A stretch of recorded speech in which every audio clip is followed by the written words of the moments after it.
Aujourd'hui, un sac bimatière.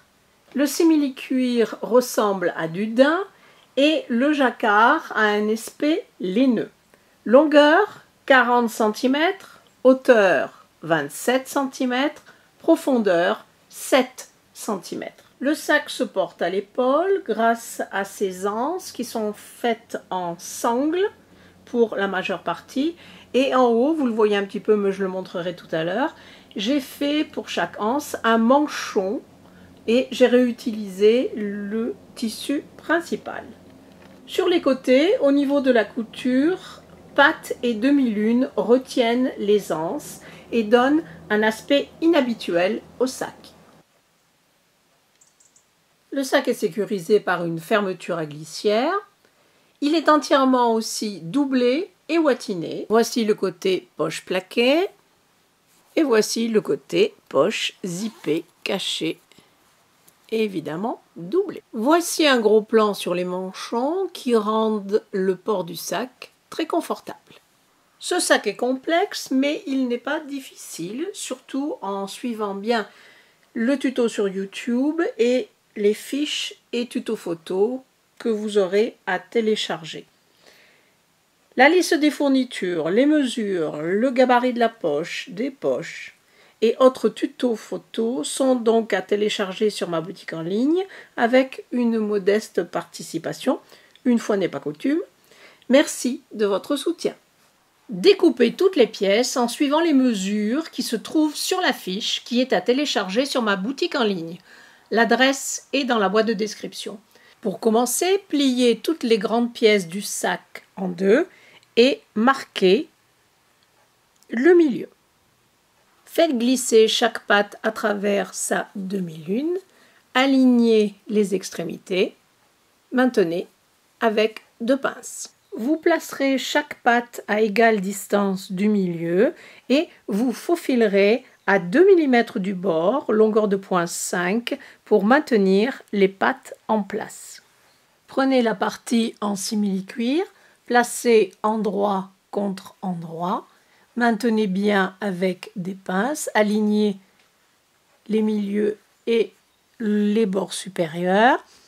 Faites une piqûre à 1 cm du bord, longueur de point 2,5.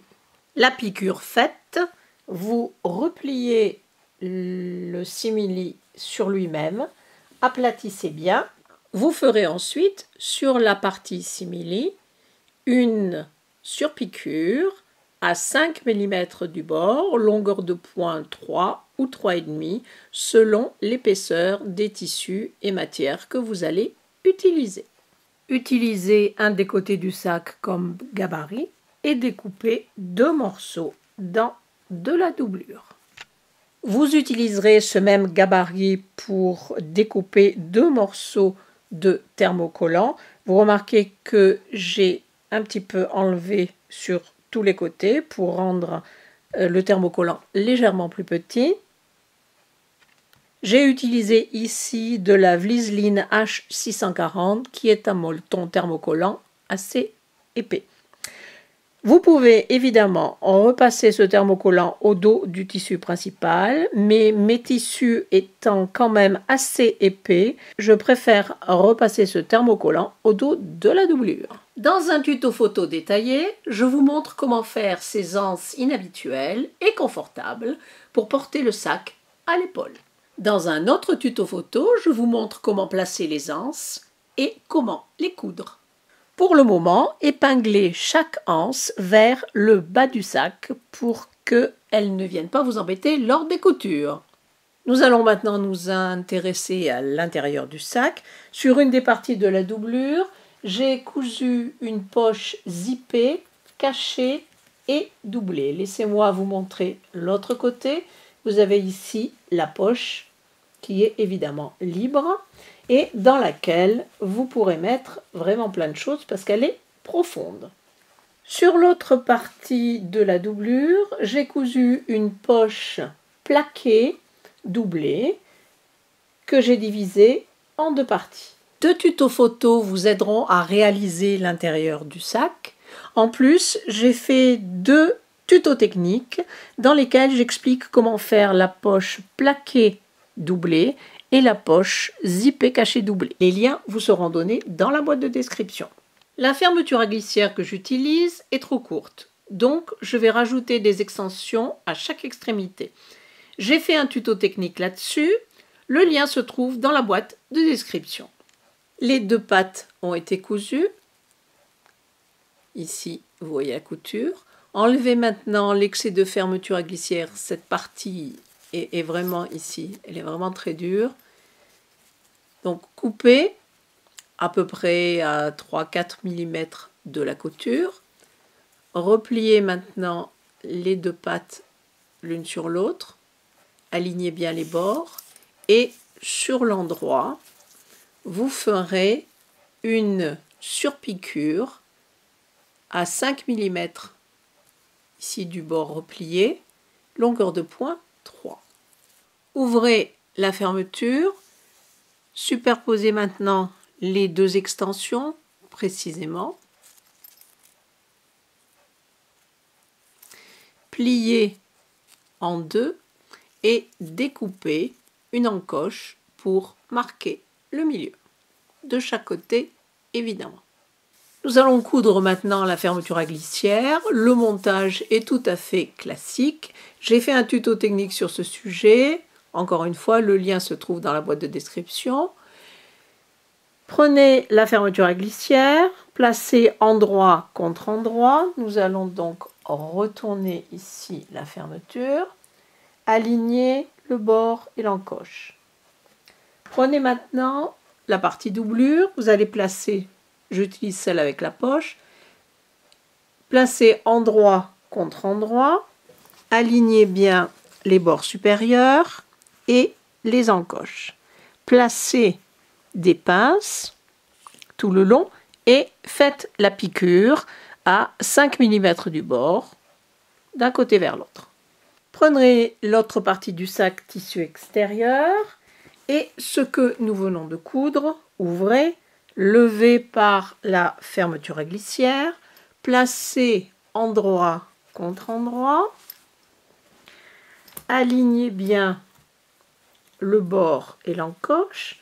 Maintenant, autour de la partie doublure avec la poche zippée cachée doublée, endroit contre endroit, alignez bien tout ça, remettez des pinces en haut et refaites la couture.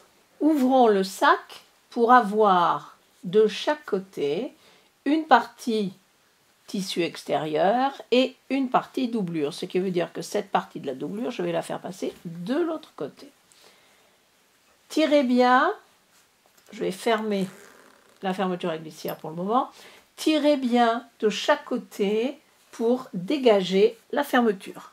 Faites une surpiqûre de chaque côté de la fermeture à glissière, à peu près à 8 mm du bord, longueur de point 3 ou 3,5 selon les épaisseurs.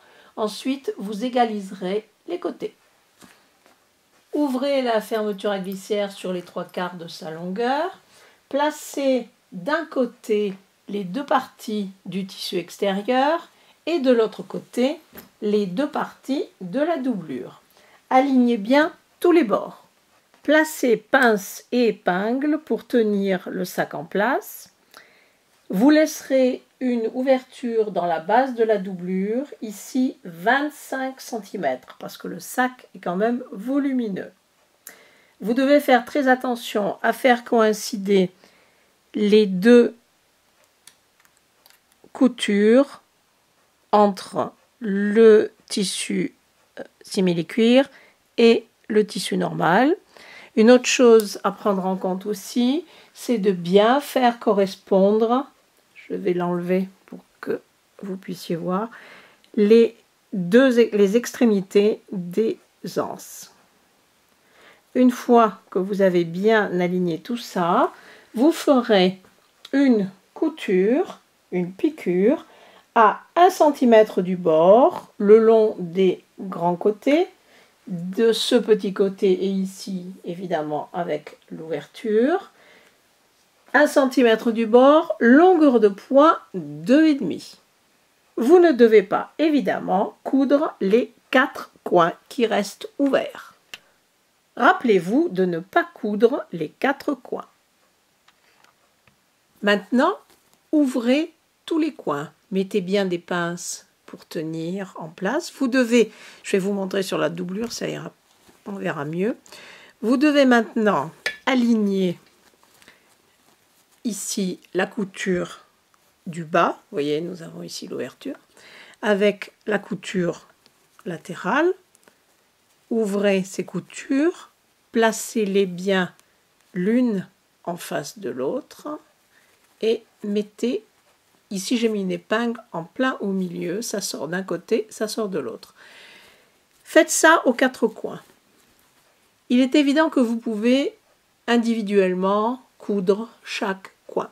Cependant, pour avoir une belle doublure qui va bien tenir à l'intérieur de votre sac, je vous conseille de coudre les coins 2 par 2. C'est-à-dire que nous allons superposer un coin de la doublure, vous remontez ici les coutures latérales, vous allez attraper le coin équivalent dans le tissu extérieur. Placez-les, ces 2 coins, l'un bien sur l'autre. On remet des pinces pour tenir et on va faire une piqûre à 1 cm du bord, longueur de pointe 2,5. Allez-y doucement, il y a beaucoup d'épaisseur. Les 2 autres coins se coudront exactement de la même manière. Maintenant, par l'ouverture, retournez le sac sur l'endroit. Une petite pause sur la partie doublure avant de retourner le sac complètement sur l'endroit puisque nous devons coudre l'ouverture ici.